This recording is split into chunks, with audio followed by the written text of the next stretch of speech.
সদস্যদের দায়িত্বানুভূতি ও কর্তব্য নিষ্ঠা এই বিষয়ের উপরে আলোচনা পেশ করবেন বাংলাদেশ জামাত ইসলামের কেন্দ্রীয় পৌরপরিষদের অন্যতম সদস্য, চাঁপাইনবাবগঞ্জ পৌরসভার সাবেক মেয়র, আমাদের একান্ত প্রিয় শ্রদ্ধাভাজন দায়িত্বশীল অধ্যক্ষ নজরুল ইসলাম। এখন নির্ধারিত বিষয়ের উপর আলোচনা পেশ করছেন অধ্যক্ষ নজরুল ইসলাম। তাই একসঙ্গে উঠাউঠি করি না। ইস্তেঞ্জার ব্যবস্থা বাইরে হচ্ছে, শুধু ইস্তেঞ্জা হলে বাইরে করতে পারবেন। জি, আর যদি কষ্ট না মনে করে একটু দাঁড়ায় বসতে বলতেছেন, এখন একটু কষ্ট প্লিজ। আমরা একটা সুবিধার জন্য হলরুম থেকে এখানে আসছি, এখানেও কিছু স্বল্পতা সীমাবদ্ধতা আছে, মেনে নিয়ে আমরা আর মোবাইল টিপাটিপি করতেছেন। উদ্বোধনী বক্তব্যে আমাদের জেলা ভাই বলেছে বসেন, এগুলো না করে আর কেউ ব্যক্তিগতভাবে লাইভ দিচ্ছেন, লাইভ দেওয়া যাবে না। জি, বসে পড়ি আমরা।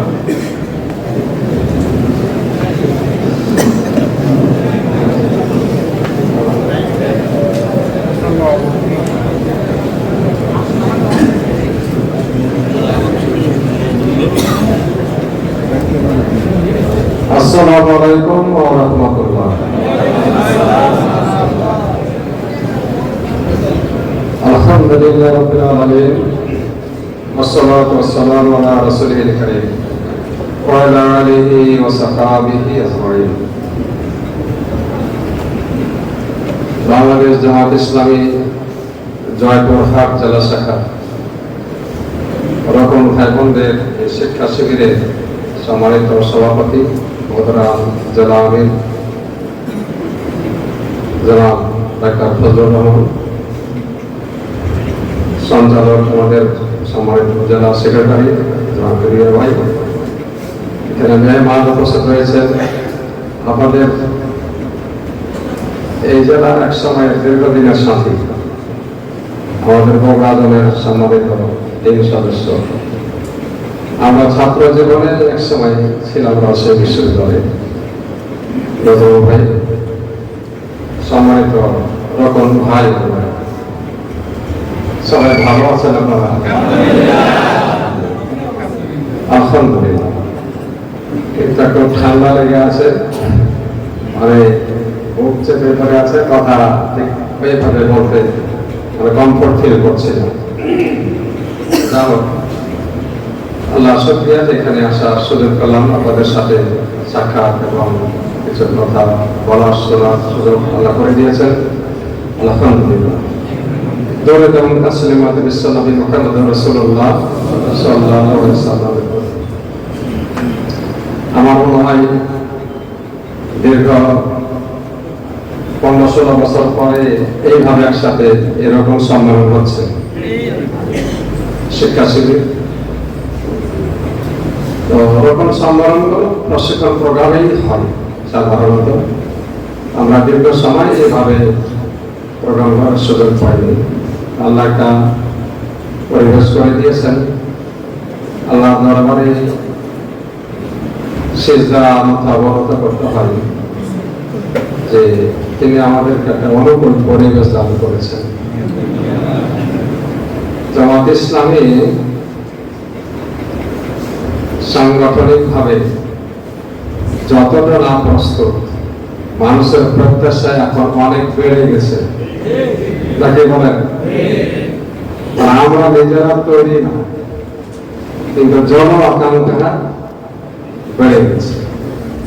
জনগণ ধারণা করে যে বার্তা জামাত ইসলামী ক্ষমতায় যাবে, আর এরকমও কথা বলে যে সরকার তো আপনারা চালাচ্ছেন, এরকমও কথা বলে। আসলে কিন্তু আমরা অতটা না, ঠিক না? তবে বাইরে থেকে যেটা খবর পাই, ইনশাআল্লাহ জয়পুর হাটে এবার পার্লামেন্টে জয়পুর হাটে এই জন্য কিন্তু আপনাদের দায়িত্ব বেশি, কাজ করতে হবে। হ্যাঁ, অনেক কাজ করতে হবে। আমাদের ভোটের আগ পর্যন্ত অবস্থা ভালো থাকে, আর ভোটের এক সপ্তাহ আগ থেকে তখন ধীরে ধীরে ডাউন হয়। এবার এটা করতে দেওয়া যাবে না। আগে থেকে খুব লাফাঝাফা করে টায়ার হয়ে গেলেন, আর ভোটের 1 সপ্তাহ আগে তখন কি হয়ে গেলেন, বসে গেলেন। এইটা করা যাবে না। ধীরে ধীরে পালন উপরে উঠে হবে। নির্বাচনের দিন পর্যন্ত আমাদের ময়দান দখলে রাখতে হবে ইনশাআল্লাহ। তাহলে জনগণের প্রত্যাশা আমরা পূরণ করতে পারবো। যাও, আলোচনার বিষয় হলো সদস্যদের মানববন্ধন, দায়িত্ব অনুভূতি এবং কর্তব্য নিষ্ঠা। রোকনিয়াতের বয়ান এ সম্পর্কে আলোচনা বোঝাই হলো। এই আলোচনার মধ্যে অনেক কথা চলে আসছে, তারপর আমি কিছু কথা বলবো। দায়িত্ব এবং কর্তব্য দুটো কথা, দায়িত্ব একটা, কর্তব্য একটা, কিন্তু দুটোই পরস্পরের সম্পর্ক। একটা থেকে আরেকটা বিচ্ছিন্ন করা যায় না। দায়িত্বটা হলো অর্পিত কাজ। দায়িত্ব বলতে কি বুঝি? কাকে কোনো কাজ দেওয়া গেল, হাবিব ভাই নাকি হাবিব না, হ্যাঁ শহীদ ভাই, শহীদ ভাই। তো দায়িত্ব মানে অর্পিত কাজ, যাকে কাজ দেওয়া হয় ওইটা দায়িত্ব। আর কর্তব্যটা হলো কাজ করা প্রক্রিয়া। আমি যে কাজটা করলাম, কাজ করার পর রেজাল্টটা কি হচ্ছে, এটা একটা ফলো। কথা হচ্ছে না, কাজ করতে পারলাম না পারলাম না, যিনি আমাকে দায়িত্ব দিলেন তাকে অবহিত করা, তাকে জানানো, টাইম টু টাইম তাকে ইনফরমেশন দেওয়া, এটা হচ্ছে কর্তব্য। যারা আমির সাহেব আপনাকে একটা কাজ দিলেন, দেওয়ার পর আপনি কাজে লেগে গেছেন, কাজ ঠিক মতো করছেন, কিন্তু কতদূর হলো, কোনো সমস্যা আছে কিনা, রেজাল্টটা কি, এটা তো জানাতে হবে আমির সাহেবকে নাকি? কিন্তু কোনো খবর দিচ্ছেন না। এদিকে আমির সাহেব পেরেশান যে আমি তো কাজটা দিলাম, কাজটা কতটুকু, কিছু তো হচ্ছে না। ওখানে তাহলে কর্তব্য আছে যে কাজ করছেন আর কি অবস্থা হোক, এটা তাকে খবর দেওয়া, ইনফরমেশন দেওয়া, ওইটা হলো কর্তব্য। ঠিক আছে? আবার যিনি দায়িত্ব দিলেন, দায়িত্ব দেওয়ার পরে শেষ না, যাকে দায়িত্ব দিলাম তিনি কাজটা কতটুকু করলেন বা কি অবস্থায়, কোন সহযোগিতা লাগবে কি না, বা তাকে একটু এনকারেজ করা, উৎসাহিত করা, এই কাজটা যিনি দায়িত্ব দিলেন তার একটা কর্তব্য। কথা বোঝা গেল কিনা? আরে দায়িত্ব পালনে সহযোগিতা করা, খোঁজ খবর নেওয়া, তদারকি করা, ওটা হলো কর্তব্য। দায়িত্ব দিয়েই শেষ করে, দায়িত্ব দেওয়ার পরে সুপারভিশন, ওটা কর্তব্য। আর যিনি দায়িত্ব পালন করবেন তার কর্তব্য হলো ওটা ভালো রেজাল্ট দেওয়া। আমি কি বুঝাতে পারলাম? দায়িত্ব এবং কর্তব্য সামান্য একটু পার্থক্য আছে, হ্যাঁ, কিন্তু পরস্পরের সম্পর্ক অন্যদের। এই হচ্ছে সংক্ষেপে দায়িত্ব এবং কর্তব্য নিষ্ঠা। কোন সংস্থা, কোন সংগঠন, কোন প্রতিষ্ঠান, কোন কর্তৃপক্ষ এরকম দায়িত্ব দিয়ে থাকে, এবং যিনি দায়িত্ব দেন তার কাছে, যাকে দায়িত্ব দেওয়া হয় তিনি জবাবদিহি করবেন। জবাবদিহির চেতনা, অ্যাকাউন্টেবিলিটি যেটাকে বলে, এই জবাবদিহির চেতনা থাকতে হবে। কথা বলছেন? যাদেরকে দায়িত্ব দেওয়া হয়, দায়িত্ব প্রাপ্ত ব্যক্তি তার জবাবদিহিতা আছে, এটা হলো দায়িত্ব। আর আমি কর্তব্য নিষ্ঠাটা শুধু বোঝাচ্ছি। আর কর্তব্য নিষ্ঠা হচ্ছে দায়িত্ব পালনের ক্ষেত্রে আপনার আন্তরিকতা, আপনার নিষ্ঠা, ওখানে আপনার বিবেকবোধ, কর্তব্যবোধ, এইগুলো নিয়ে কাজটাকে কতটুকু বুঝেছেন, বোঝার পরে সেটা কতটুকু পালন করছেন, এই আন্তরিকতা, নিষ্ঠা, ইখলাস এর সাথে ওটাকে করা, এটা কিছুটা কর্তব্যের মধ্যে আছে। তাহলে দায়িত্ব আর কর্তব্য সংক্ষেপে এতটুকু কথাই আমরা জেনে রাখলে হবে। এখন বুঝতে পেরেছেন কি না? যে পরিষ্কার হয়েছে যে দায়িত্ব কোনটা আর কর্তব্য কোনটা? অনুভূতি, ফিলিংস। হ্যাঁ, অনুভূতি মানে ফিলিংসটা, আমার বোধ শক্তিটা কত গভীর, দায়িত্বের ব্যাপারে আমি কতটুকু সচেতন।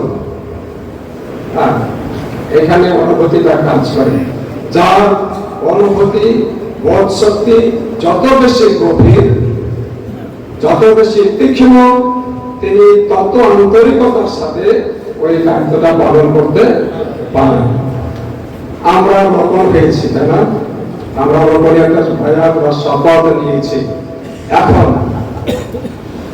আমরা শপথ নিয়েছি আমাদের জান মাল সব কিছুকে আল্লাহর রাহে কুরবান করে দেওয়ার জন্য, যে আমরা আল্লাহর সন্তুষ্টি চাই, ঠিক কিনা?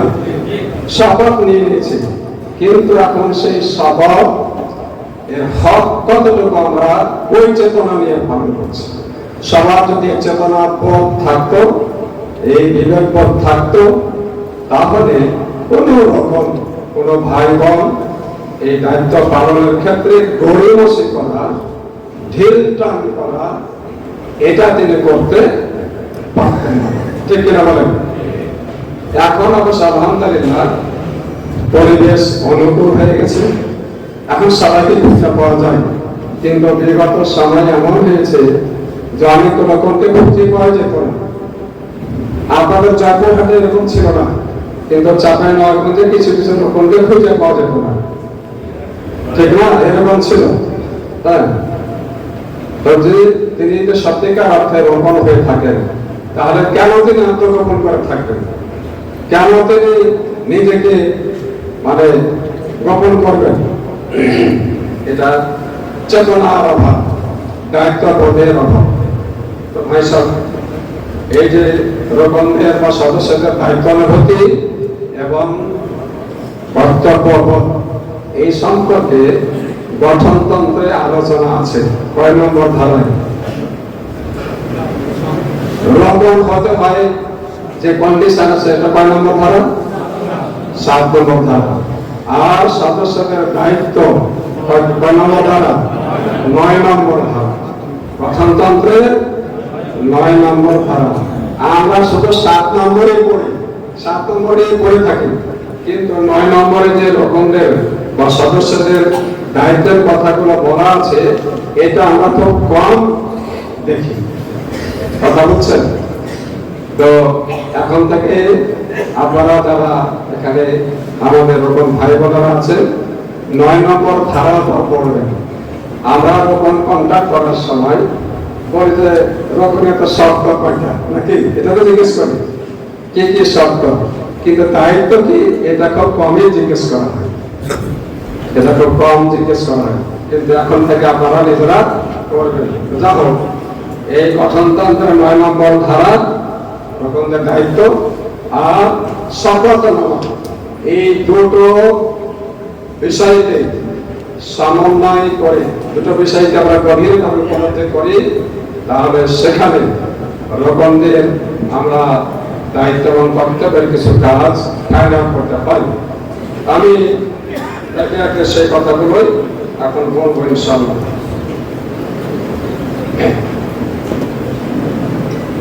9 নম্বর ধারার আলোকে যে কথাগুলো আমি চিন্তা করেছি, ওখানে প্রথম বলা হয়েছে যেটা চাই আমাদের কাছ থেকে, আমাদের দায়িত্ব যেটা ইসলামী আন্দোলন, ইসলামী সমাজ বিপ্লবের জন্য আমরা শপথবদ্ধ, ঠিক কিনা বলেন?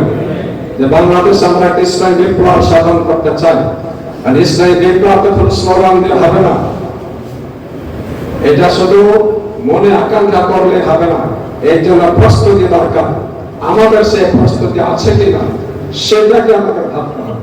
এই জন্য প্রথম হচ্ছে এই দায়িত্বের মধ্যে নিজেকে তৈরি করা, বিপ্লবের একজন বিপ্লবী কর্মী হিসাবে নিজের জীবনকে গড়ে তোলা। তো বিশ্বনবী মুহাম্মদ রাসূলুল্লাহ সাল্লাল্লাহু আলাইহি ওয়াসাল্লাম তার সাহাবে কেরামকে কিভাবে গড়ে তুলেছিলেন?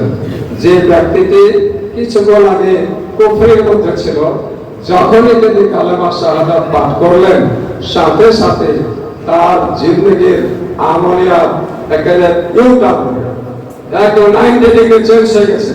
এরকম